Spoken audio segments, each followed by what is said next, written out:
Welcome to Metro DMV Realty Real Estate Insider. I'm Mike McCarthy, realtor and broker owner. Whether you're buying, selling, or investing, I'm here to bring clarity to the DC Metro market.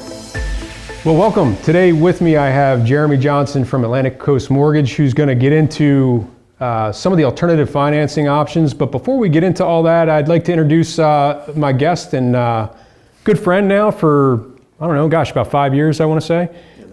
Jeremy is our preferred lender, within my brokerage that is our go-to guy for all our clients. You can check him out on Google. We'll have all his information here at the end toward the show notes. But today, the whole purpose of the content is we want to talk to you about alternative financing options. But before I get into that, Jeremy, please let everyone know a little bit about you and what you do and where you're working these days. Sure. I work for Atlantic Coast Mortgage, and I've been here almost about 3 years now, or 2.5 years. Been in the mortgage business for about 25 years now, so definitely been around in the area and love working with clients and helping clients kind of manage that or deal with that the home buying process. So it's been a good 25 years, a lot of ups and downs. Obviously, markets change, but it's been good. What are you seeing today in the market? Are you seeing has it slowed down for you traditionally in comparison to? Good question. So I would say in today's market, we're kind of in a unique area in DC. Nationwide, I read something the other day that there's more inventory that's on the market. We have the same amount of inventory that we had in 2020 as we do now, meaning the inventory is up, but I think that's a nationwide statistic. And our area, though, is definitely still down. And things are still rolling. I mean, it's a seller's market. It's becoming a little bit more of a buyer's market, but I would say even with all the tariff and all the other national news, I think our area is very, very robust and definitely more of a seller's market. So, yeah, I would definitely agree with that. I just did some market stats looking at Reston specifically, comparing 2024 in March, just the 1 month, just for Reston now. And then I wanted to compare that to 2025 in March, just to get a kind of an idea. You hear again, the market's slowing down. But to your point, there was only one unit that sold, one different unit, one housing unit. I think it was 84 versus 83 the previous year. So I would definitely agree. I think that we're not really seeing that here in the DC metro area. But I will tell you that traditionally our brokerage, what we do a lot of, obviously retail sales and transactions, but we do a lot of distress sales too. We do a lot of bank REO foreclosed properties. We do some probate or estate sales. And so what I wanted to kind of talk to you about today is we need to find ways creatively to get financing options, and I know they're out there. And I know what I wanted to ask you about is really, the Fannie Mae home path renovation loan in comparison to like an FHA 203K loan. So I know in the DMV, we probably don't see a lot of that. But as inventory shortages continue to happen, you're going to have more and more potential customers that we're going to refer you to, that we're going to ask for, hey, Jeremy, there's no utilities on here. Hey, by the way, the electric meter is off the wall. What do you do in that case? So, let's talk about some of, the processes, nuances, if you will, between both products and, what would be your recommendation for maybe a move-up buyer versus a first-time home buyer when we're talking specific renovation loan programs? Yeah. So that's a really good question. And I would say in the DMV, there's a lot of opportunities for buyers to buy properties. A lot of buyers want that move-in ready kind of property in most cases. But I think there's a lot of advantages if a person is willing as a buyer to do some work or to look at maybe something that's not quite there, that the lender might not lend on it, right? That's really what it comes down to. And these alternative financing options are more based on whether or not the lender, right? Because it all comes down to the lender, whether or not they're willing to take a risk on that property, right? So when it comes to appraisers, and we'll go through this in a little bit as far as which programs are out there and some of the nuances to each one. But there's as is, right? The typical appraisal on a normal house that's move-in ready is going to have an as-is value, right? But with these renovation loans, they're not going to pass, right? A lender's not going to, if there's no HVAC system, if there's broken windows, if there's anything that's hazardous or unhealthy, or a big one is mold, right? Mold is a big problem. And I have one of those actually going right now. But if there's an issue, every case is going to be a little bit different. But there are products out there that if the buyer is willing to take the risk, the lender's going to do it with you. But we can't do it with a normal conventional loan, right? And that kind of leads me into the different types of programs that you're aware of, right? You've got the 203K, which is an FHA product, which is specifically, it's Federal Housing Administration, it's a government loan, it's insured by the government. So there are some rules around that one that are going to differ from the conventional one, which is going to be more like you were talking about, your Fannie Mae HomeStyle or your Freddie Mac Choice renovation program. So there's those two that are on the conventional side. But the main difference between, say, your conventional and your FHA 203K is one, just like any other FHA loan, FHA requires only 3.5% down, right? And it's only for a primary residence. Can't be an investor, can't be a second home, can't be anything like that, right? If that's the case, and again, like we were talking about before, each case is going to be individual, right? So number one, what kind of property is it? What kind of condition is it? Number two is, who is the buyer, right? What are they going to do with that property? And so if they're not going to, if it has broken windows and chipping paint and all these other problems that need to be renovated, if they're not going to be living in it, then obviously we know we can't go with an FHA 203K, right? Because it only can be primary residence.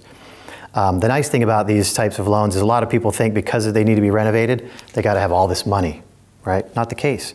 FHA is 3.5% down. Your conventional HomeStyle or choice renovation, they only require 3% down for first-time home buyers, or 5% if it's a person that's not a first-time home buyer. So that's a lot. That's a very minimal amount, right? Yeah. Which is good. Which again creates an opportunity for a buyer that doesn't need that move-in perfect house, right? Which is what you deal a lot with, right? Yeah, and that definitely makes a lot of sense in terms of I think what I've been running into lately is as the listing broker, right? The agents come to me and they'll write up a particular house and they'll put a contract in on it and they'll say, hey, we want to go in conventional. And I'll say, well, I think a lot of that kind of depends even on the appraiser and what they're gonna call out. I mean, I've seen conventional loans as of late that have, I don't know whether or not they're facing stricter lending requirements even so now, but they'll call out, hey, there's a missing stove in here. I'm like, it's a conventional loan. What difference does it make? But I mean, those little things do matter, right? And so I think when I start to talk to the other agent about these alternative financing options, referring them to you, I know they're in good hands, and I know we'll close that loan, and I know I can have a conversation with you and say, hey, Jeremy, we had one I talked to you about in DC. There was no stairs. You had to walk in through the back door, folks. They created an illegal apartment in the basement, and I said to Jeremy, this is going to be a problem, won't it? And he said, well, yeah, you're going to have to put some stairs in. So ultimately, we did have stairs, temporary stairs put into this house. They had to cut through the living room to go into the basement. Come to find out, we get all the way to closing, and then there's a title issue. It's off the market now. But at any rate, those are the kind of nuances that you do sometimes come up against. And I think on the FHA versus conventional, clearly, are they going to live there? That's number one. But then I think even on 203Ks, when we talk about as is versus the ARV, can you talk a little bit about what does that look like in terms of, is there a process through like desktop underwriting where you say, hey, what's this going to be worth renovated so we know that we have the money there? And the reason I ask that is there has been situations where to the naked eye, it's not going to come out as a potential issue, but we had one situation where there was a well that had to be drilled out. And it was in an area where the tables were so far down that you literally had to bring in special equipment and just two well drilling companies supposedly, and it was going to cost in excess of $100,000, and it was going to be a 2-year period to resurrect this water supply.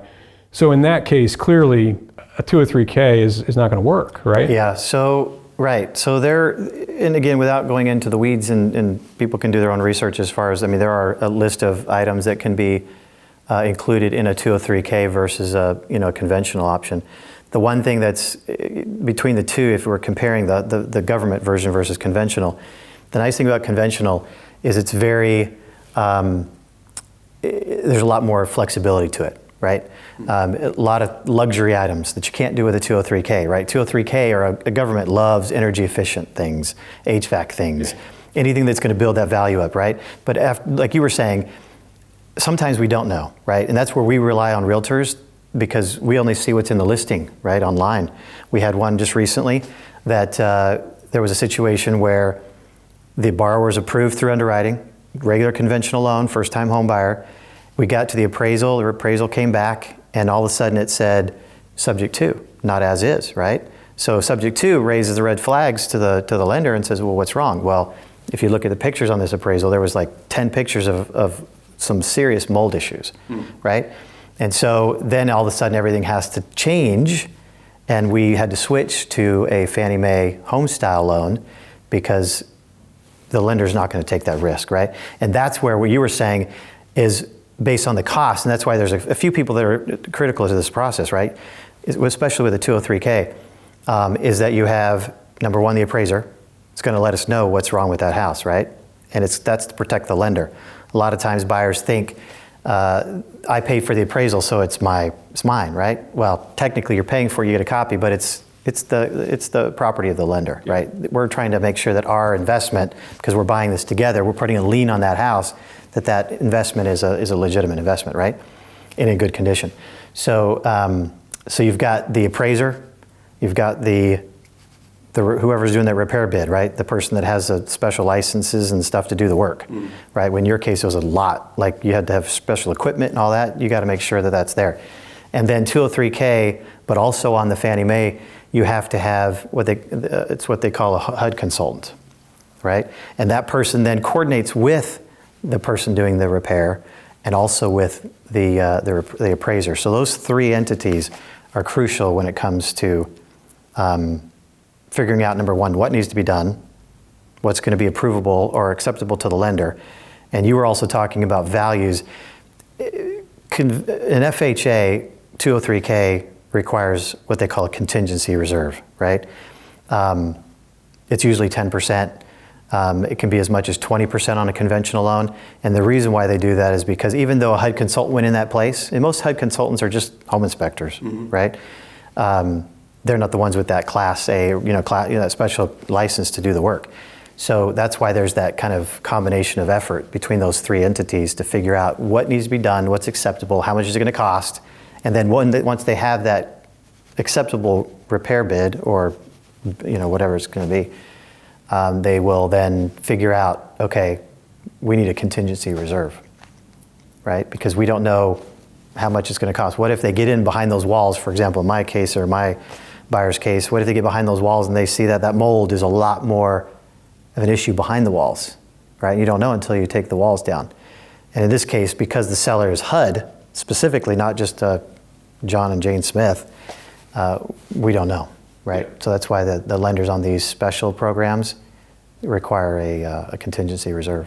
Makes sense. Now, would you say, I've seen some pretty aggressive closing timelines that these agents are writing on these 203K loans, and I'm thinking there's no way in the world. I mean, what do you think typically I know it's a little bit different because then with FHA, you're going to have, like you mentioned, approved contractors that are approved by HUD, right, to even do the work. Right. That's a good point, because with conventional, we call it DIY, right? Sometimes people that have the ability to do it, that they're the buyer, right? And they want to do their own work. Conventional, in some cases, will require or allow them to do their own work. FHA 203K, definitely not. You have to go through that approved list like you were referring to. You've got to get the HUD consultant involved, and there has to be a certain amount of work. This one that I'm talking about specifically was just one item. It was just mold, right? Water. In that case, it's a little more simple, but it is always a good idea to get somebody that's not a person that's so close to the situation, right? But that's the difference between the two, is that there's a little more flexibility with the HomeStyle version because of that, because they allow for some of that flexibility. Sure, and they're not going to require contractors within that specific network, from my understanding. Right, not unconventional. No, you have a lot more flexibility on that front. But there's still checks and balances. Sure. To make sure that the proper work's being done. A lot of people say, well, where are they getting that money from? Well, there's formulas which we don't need to go into in this conversation because it's a little more complicated. But with that improved value, whatever that value is based on the after improved value, there's going to be a certain amount, right? And there's the percentage that the lender allows, and they raise that up, including the contingency reserve, and then that will then be put in escrow, as you know. And so it's not like it goes to the buyer or whatever, the lender, it goes into that escrow account, and then from that escrow account, then the different projects or the different things, depending on what's being done to that property, can then be paid out of that escrow account. Gotcha. So I think the scope is a pretty big deal for you to determine, well, hey, Mike, I think that 60 days is realistic, or I think that 90 is more like it. Right. So I would say there's a systemic, I mean, people want a house, right? I mean, there's not a lot of inventory, which we've seen a lot, especially in regular sales in this area. When there's only a certain amount of houses and the demand is there, people want to close quick, right? Most of my closings right now on a normal sale are in 2 weeks. And a lot of people will say, well, that's fast, right? And I think a lot of people have that same mentality when it goes to buying a house, that they don't necessarily know the condition until later, right? Because sometimes the appraiser goes in there or the home inspector goes in at the beginning and says, hey, we got all these issues, right? And then that becomes a problem. So yes, in those cases, they got under contract to get the deal, but then they don't realize the scope of the work. And then we end up, unfortunately, having to say, hey, seller or HUD or whoever it might be, we're going to need a little more time. So if we know that stuff up front with the effort of the real estate agents and the lenders, and we can kind of talk through it and say, okay, man, this house is in bad shape, no stairs, bad mold. We know that up front, then I would say what you're saying is you need at least, my opinion, to be, without having unhappy customers on any side, probably at least 60 days, yeah. Especially a 203K. You know, and so that, for me, it's, I'm dealing a lot with the servicer, the REO asset management company who's reporting to an investor. In some cases, I just had one today where I deal with both the investor and the asset management company. And so when we have these situations that come up, part of my due diligence process is going through ahead of time and letting them know, hey, if it's just minor repairs, they'll do a lot of them, you know, just to make sure that they can, you know, push this through with regular financing. Especially if it's a regular seller, right? Yeah. If it's a regular seller and a person to the home inspection or an appraisal comes in, especially on a regular FHA, if there's chipping paint, the sellers can do that work and not have to worry about waiting another 30 days for some HUD consultant to come out and do a repair bid and whatever it might be to figure out what needs to be done to get that house in good shape. So yeah, every case is different. And like we talked about before, the most important thing is for them to get approved, right? A buyer needs to get approved. They need to find out what their capability is before they even go look, before they're even in the car, right?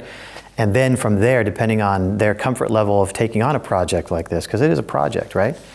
But I think it's a huge opportunity for people to take something that maybe not everybody, you know, I mean, the average home, at least since COVID, I've seen properties with 20, 30 offers on them, right? It's crazy. It is. But if you want a house and you're not willing to rent and you want a house and something needs some work, if you've got 45, 60, 90 days to hang on and kind of work with the lender to make it happen, it's not a bad opportunity. We know, and that's also, like, lately what we're seeing a lot more of is clearly, depending on the investor and depending on whether or not they purchased a tape of non-performing loans from Fannie or Freddie, they have requirements and restrictions in there and how they can even go to market when they purchase these properties. And in some cases, it's only owner-occupants for the first 30 days. Some of them say 7 days, some of them have 30, some of them, you know, it really depends on the client. But the reason I want to get more of this out there to the general public is it's a great opportunity. We, as a company, we just got the HUD contract for 5P in the states of DC, Maryland, Virginia, West Virginia, and PA is where we're currently servicing some HUD properties. So, you know, they're always going to be owner-occupants, you know, first dibs, you know, on these properties. So, yeah. And then some of our other clients too, you know, knowing ahead of time that this is going to take a little bit more, you know, for the seller to, you know, to get an owner-occupant in there. That's ideally what they want. I mean, at the end of the day, some of these properties just need too much work, right? So it's just not going to appeal to the average homeowner. But folks, it's definitely an option out there. Jeremy, I'd ask you, what would you say, the advice? I can tell you what I would say to them, but I'd like to hear your advice as a lender. What would you say to a buyer's agent who is not familiar with this process, you know, but they have a product and, you know, clearly they're interested, or I'm sorry, they have a house for their particular client that they would be interested in doing this. What would you tell them to do? First of all, I would just tell them that there's always an option, right? There's always an option depending on if it's a house and it's in decent shape, even if it needs work. I would not want them to not get a house. I wouldn't want them to go rent, right? I think there's a lot of value in home ownership. I mean, obviously tax benefits and other things, but it's something that you can call your own, right? Instead of paying somebody else's mortgage, why wouldn't you want your own? And as long as, so as a buyer's agent, if it's if they say that there's these issues, then of course I'd want to know first. But then I would say, we got it, right? I mean, that's what we're here for. I mean, and then kind of educate them on the process a little bit of what it's going to take. So they don't do a 15-day contract or a 30-day contract, right? But kind of educate them, because quite frankly, a lot of realtors don't have the experience you do in some of these distressed properties. And when they go in blind and they think, oh, it's just a little bit of mold, no big deal, right? We'll just do a normal loan. And then you end up getting yourself in an issue where you didn't realize that it was going to be such a project. Yeah. Right? But I would definitely tell an agent, look, we always, as you know, as people that are representing buyers and sellers, we want the best thing for them. Sure. Right? We want them to be able to take advantage of that opportunity if it's an opportunity. Absolutely. And as a lender, we are here.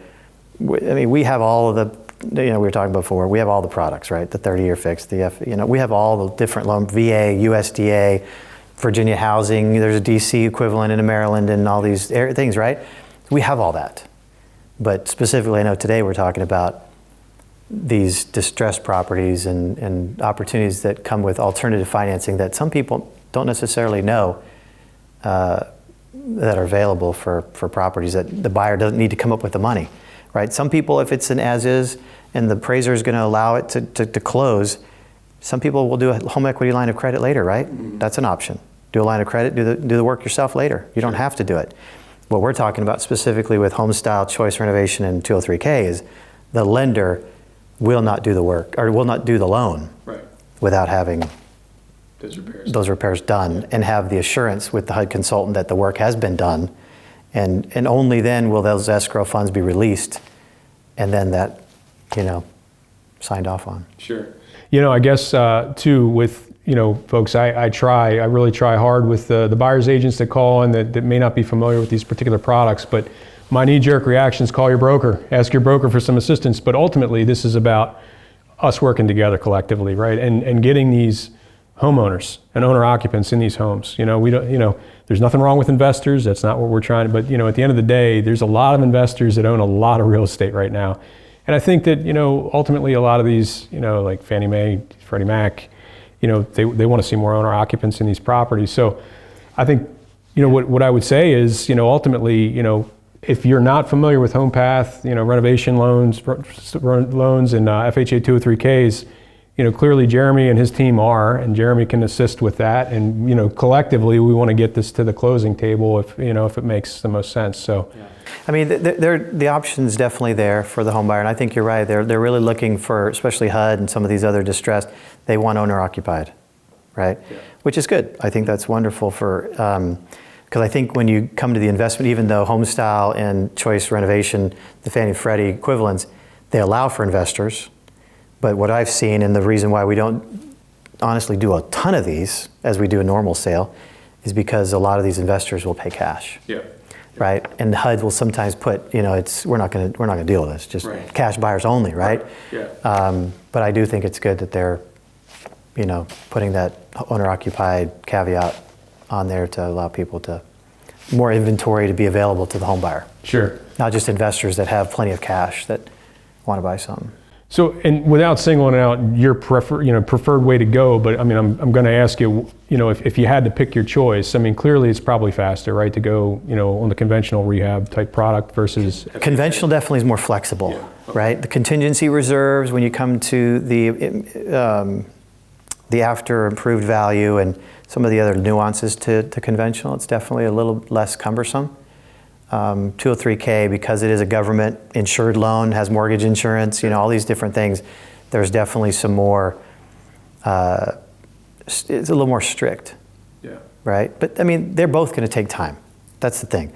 It's like when people buy a new home, right? It takes time. Sure. You have to be patient with the process. And that's what I would say mostly to the home buyer, be patient with the process. Right. If you've bought a home before and you went through a normal sale, this is not the same, right? It's going to take a lot of coordination and effort to get it across the finish line. You know, and the other thing too, folks, is I know Jeremy and his team, they really do a good job communicating mile marks in terms of where the loan is in the process. And I can tell you from a listing broker standpoint, that speaks volumes to us, because at the end of the day, the last thing that we want is to call the seller, at the 11th hour and say, hey, sorry, the lender said it's not going to fly today, when you're expecting to close today. So I think, again, that gets back to that communication, that relationship. And, I know, Jeremy, you'll tell us, hey, look, this doesn't make sense. We can't do this. And you'll give us the reasons behind that. It could be a credit issue. It could be something else that this buyer needs to improve upon. But at least we can have that dialogue up front so that we can try to minimize, the time and obviously in my case, protecting the seller's best interest as a listing broker. But we too work with buyers, and so when we work with buyers, we clearly have their best interest, and we want to make sure that obviously makes sense for them. So.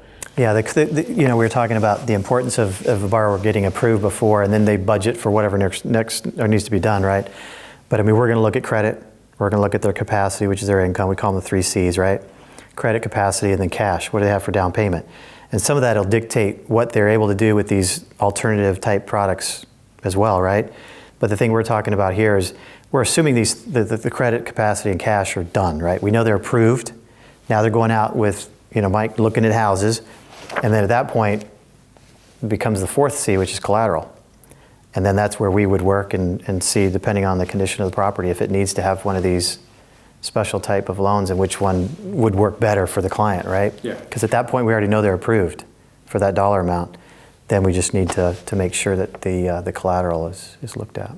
Gotcha. Yeah, that makes sense. One thing I also wanted to point out in terms of due diligence process and doing inspections and so forth, these 203K products, for example, the FHA product, I'm talking specifically here, it's a renovation loan, right? So I've seen offers that have come in with home inspection contingencies, and I'm like, I don't really understand why they're doing a home inspection contingency when this is a renovation type loan. But to speak to that for a second, there are a lot of these lender-owned homes where literally, like we talked about it earlier, you'll go up to the front of the house and there's no meter on the side. So that's indication number one, folks, that this is not going to be a quick, hey, we can turn utilities on and get this property inspected. There's a process for that, right? You got to call, you got to get permitting done through the county, make sure that electrical subcontractor for that utility company can come out and install the meter and make sure that the line set coming into it, does that need to be upgraded? There's all these additional layers of cost. So I think, again, the fact-finding due diligence process when you're up and you're looking at properties, and this is for buyers, obviously, and to educate your agent on as well. If you see those things, if the water is obviously off, and then you see winterized throughout the property, that requires another layer of inspections and time for the bank, right? So the bank or the asset management company, they're going to want to go back to their vendor that did that winterization from a liability standpoint. But there's a cost that they're going to pass on to the potential buyer. So just be mindful. If you want to do these inspections, we obviously encourage you to do them. Just make sure that you understand, well, why are we doing an inspection on a 203K loan, right, when we're going to have all this addressed anyway? Because that's going to add days to your timeline. I've had situations where they thought, well, no, we just want to do an inspection. I'm like, you don't understand. It's at least a week to get the bank's preservation company out here, if we're lucky, to get them to turn that back on. Plus your buyer's going to have to incur that cost to do that. And then at the end of the day, are they still invested enough to even want to move forward with this process when it's an as-is, where-is sale? Right. Yeah, so that's where it's, as they say, I always joke, people always say, what do I do for a living? And I say, I'm a manager. And they, what do you mean I'm a manager? I manage emotions and expectations, right? And they're like, what does that mean? Well, I do mortgages. They're like, what? And that's true. As agents and lenders, that's what we're doing, right? Yeah. Especially in this process of alternative financing and renovation loans. There's a lot of emotion involved, yeah, right? But if you don't set the right expectation up front, that people get emotional, right? So if you do a good job, like we were talking about communicating and setting that right expectation, how fast does the county work sometimes? Yeah. How fast does the bank work? No. We're talking about timelines. You asked about timelines earlier. 30, 45, 60 days, that's best case scenario on some of these, right? If we know going into it, it's missing this or missing that, or this needs to be fixed. That's why that communication, that expectation up front is so crucial, because it creates a better experience for the buyer and the seller, depending on who the seller is. For sure. Can you speak, I know you're not an appraiser, so I'm not asking you to answer questions that they would have to answer, but I know you see appraisals and so forth, and could maybe just to educate our audience, in terms of an as-is where it's sale, right? Where an appraiser knows, because I've talked to them on the phone, I'm like, hey, there is no utilities on here. You good with that? Oh yeah, that's no problem. But sometimes there is an issue with it. Yeah. If it really comes down to, and again, without going in the weeds, it depends on the collateral, and if it's number one, if there's any safety issues, right? Yeah. In some states, for example, Texas, people take their fridge, they take their stuff with them, right? And it's very common for people to put some stuff back in there. It's not a problem. It's not an issue of, health or safety, right? You just put new appliances in and you're good to go. So I think it really depends on the situation. But as far as the appraiser goes, sometimes we really don't know, right? That's why I really do rely on my buyer's agents that are walking into those houses to give me a heads up. Sure. Because if I don't know, I don't know. And the last thing I want is an appraiser to go out there and not say as is, which is what we want to see, and we see subject to, and then all of a sudden we've got a closing in 5 days, and we have this subject to do this, and this, right? Mm-hmm. And that comes up every now and then. Thank goodness it's not very common, but if there's that communication ahead of time, then we know. But as far as an appraiser, again, if it comes back and it's not an issue of safety or, I was actually doing some of my research, as you see my trusty paperwork here. But if it's structural, roofing, gutters, HVAC, electrical, kitchen, there's a lot of things that can be included in the renovation loan. Yeah. That may or may not pass by an appraiser. Gotcha. Right. If there's no like HVAC system or there's no electrical system set up, like you said, the meter's off, that's a problem. Yeah. Right. Yeah. But if there's a missing stove, I mean, that's a hazard if there's wires poking out of the wall, sure. Right? It just needs to be fixed. And if the seller's an actual seller, then not an actual seller, you know what I mean, but like sure. An actual person and not a bank or another entity, they're usually willing to remedy the situation. So it's fine usually. We know that you bring up another point that I wanted to mention too, because I know it causes some confusion, with the general public at times. We're not talking about home inspection, folks. We're talking about an appraisal that, again, for the lender to protect their investment, they're going to require health and safety issues to be addressed if there are those issues.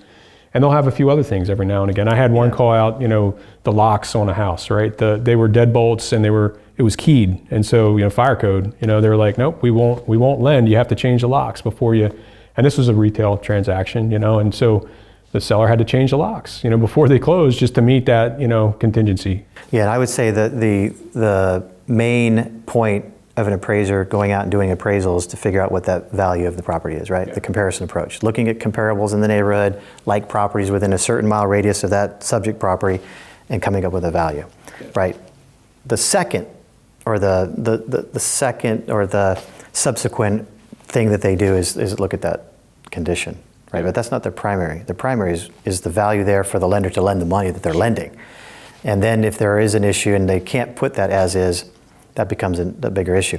But what's also important to note is that different appraisals, whether it's a VA appraiser or a VA appraisal versus a conventional, like you probably have the ones with stairs, right? Like you have to have a handrail if it's more than a certain amount of inches, right? VA is going to look at that differently than, say, a conventional appraiser. Right. Right. So there are some nuances to the different types of appraisals depending on the loan program. Gotcha. VA or versus conventional or FHA. Sure. And again, this is another segment for another topic, but it kind of goes hand in hand. So, what are you seeing with roofs today? I mean, are you seeing that get called? So, yeah, roof. Well, there's a lot of talk around homeowners insurance, hazard insurance, right? I've had quite a few recently where roofs are becoming an issue. In North Virginia, Maryland, DC, we have a lot of homes that are old, yeah. Right? And they have roofs that are, their life, the life that they have left is not very much. And so from an appraisal standpoint, they're definitely going to look at that stuff. Definitely your government loans more so than conventional, but if it's something that if they see it, they'll note it, right? And if it's something that needs to be fixed, again, if the seller's willing to fix it, they can fix it and then we'll move on, right? I see it in the cases that I've dealt with. It's not necessarily from the standpoint of having to go with because we could go renovation, right? Do a HomeStyle or choice renovation and do a roof if we need to. Mm-hmm. What I find is we close it, but what's happening is these hazard or sure. Insurance companies are now saying, we aren't going to insure the home. Right. And so as a lender, we're like, we require insurance. We have to have that protection on that loan or that home. So what they've done, and I've seen them do a lot, and I'm not an insurance agent, but what I've seen done from my standpoint, or what I've seen done for my buyers, is they will then say, okay, we're gonna raise our deductible if it's roof related, right? Or we're gonna say, okay, the deductible on the rest of the home is $1,000 for water, all the other things, but for the roof it's $5,000. Or what I'll also see is that we will pay up to a certain dollar amount to fix the roof or to repair the roof if it needs any issue, if it has any issues, and that usually is okay for the lender. Interesting. Yeah, as long as we show that it's insured, and there's either a dollar amount that they stick to it, or that they raise that deductible, right? As long as it's an insured house, we're usually fine. We're becoming a little bit more lenient because of some of these issues that we're seeing with roofs. No, it's interesting because, there's things in the past that we just traditionally would not think about, you know what I mean? And hey, it's got a roof, it looks to be okay, but now I think for me as a listing broker, traditionally, I will try to educate my sellers and say, hey, how old's your roof? Well, I don't know. How long have you lived here? Well, it might need to be replaced. That might be an issue. So again, folks, it kind of ties into the alternative financing options. I know it's not a product that we're going to see every day all the time, but I think with the shortage that we keep hearing about, and again, Northern Virginia, the DC metro area, we don't have a ton of distress around, but there still are estate sales that happen. We do represent sellers of estates, and a lot of those won't pass for traditional financing. They've got great mechanical systems and roofs, but maybe not. So do you see, this is just more of my curiosity and maybe for the buyer as well, so do you see a lot of these distressed properties that are being picked up more by people that are flippers? They are, yes. Rather than your person that would come to Jeremy Johnson at Atlantic Coast Mortgage and try and get a loan to do one of these renovation loans? Yes, and I think that's because it's lack of education, in my opinion. I think that, again, from a buyer who's trying to compete today and trying to get a home with the rates of the way that they are, this is a great product and a great way for buyers to enter the market and have not that competition with the investor coming in cash. The challenge that I run into, and the banks, at the end of the day, they want to sell the asset. They're not property management companies. They want to clear the books and they want to close this out.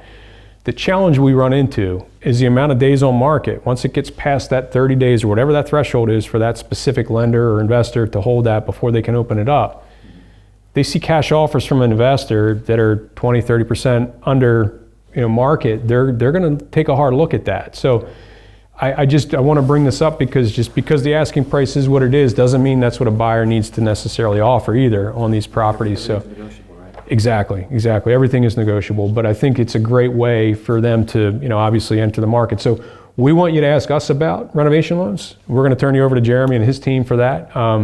Jeremy, I really appreciate you answering a lot of these questions on these products, and I think you're probably going to see a lot more of them as more and more distressed assets enter the marketplace. And folks, what happens typically, and again, not going into the great weeds with all this process, but if a lender forecloses on a property, it'll go to the courthouse steps, and they will bid at what that default rate is, and it's usually pretty high.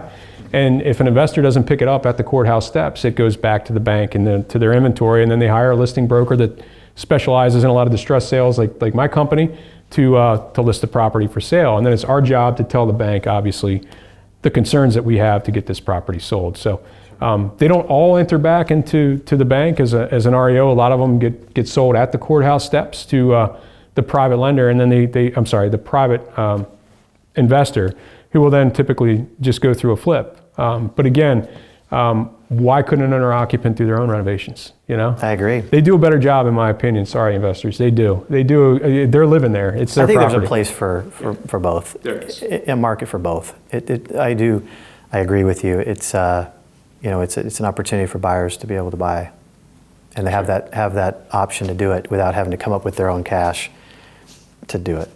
Gotcha. So that's pretty much what I wanted to cover on alternative financing options. Again, we're not talking anything other than what Jeremy can help us with. Hard money, that's for investors. That's another topic for another day. But can you talk a little bit about what are you seeing now in the DMV specifically in terms of what's probably the most popular product that you're So I would say the most popular product is always going to be conventional, right? Yeah.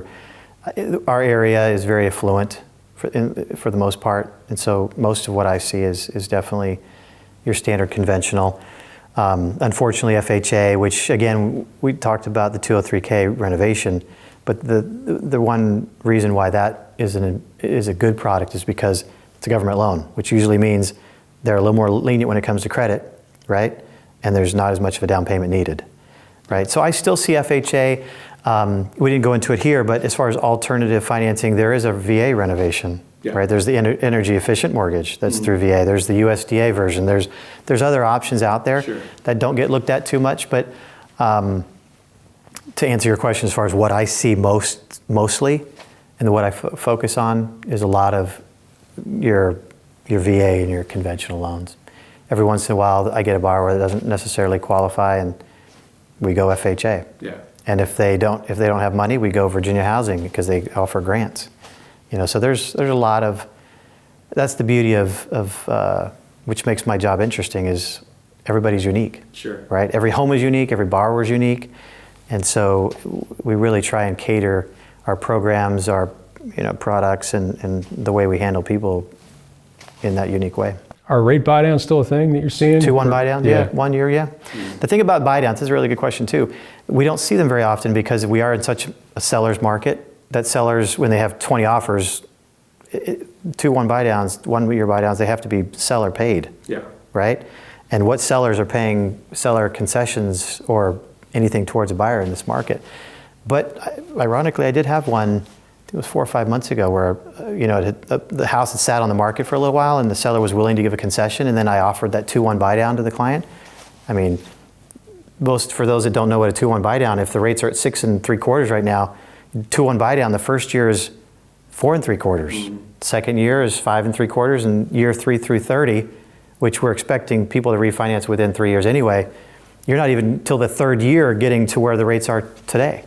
Yeah. So as if it's a seller paid, and there's a calculation we do to see what the seller needs to pay to make that happen, because it's based on the payment, that is fantastic.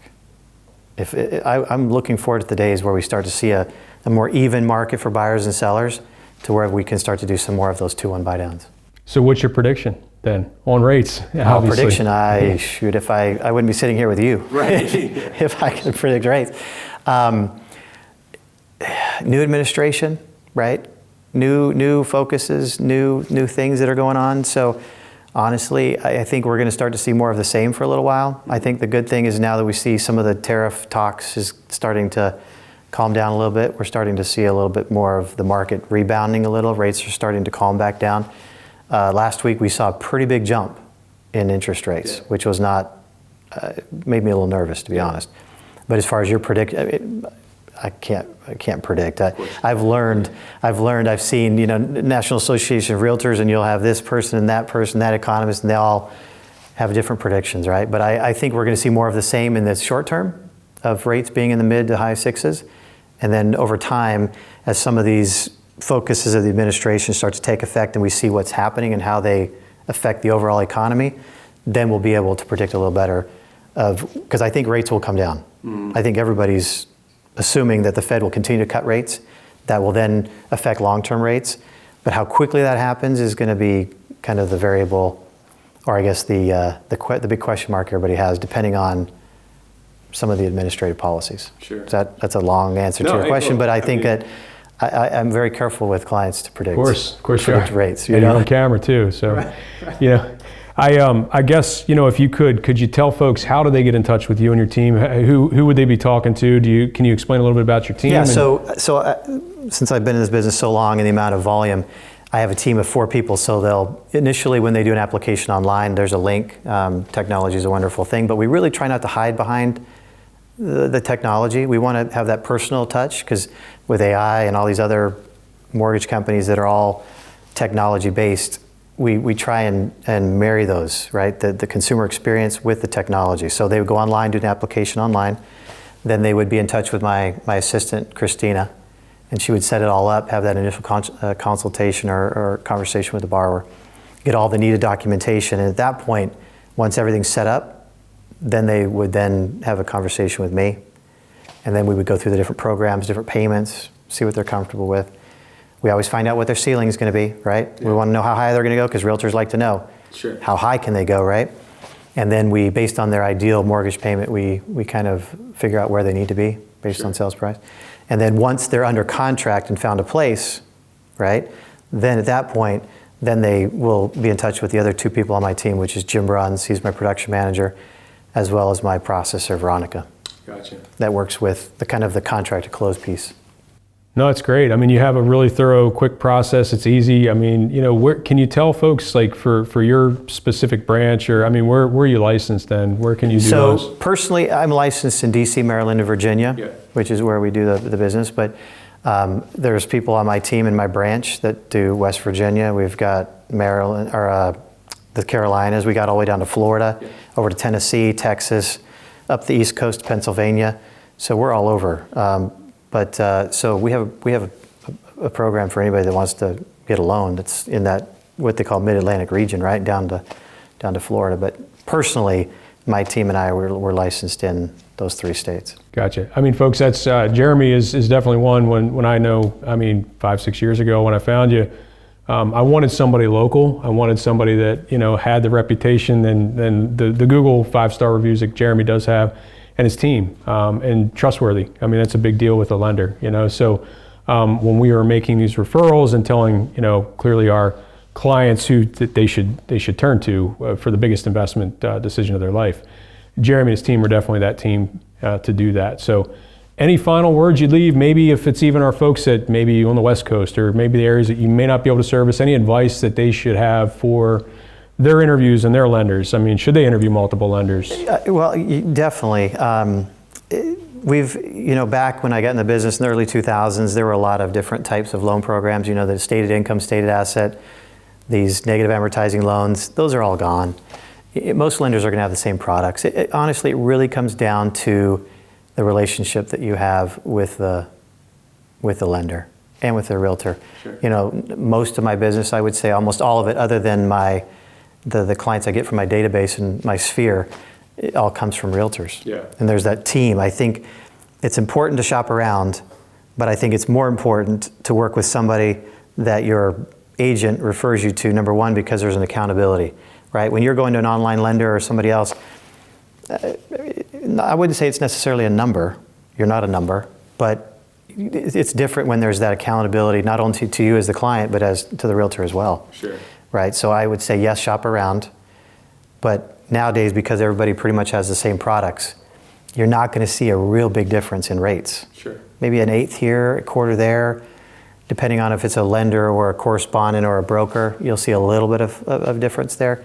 But ultimately, I like to think that the buyer wants the relationship. Sure.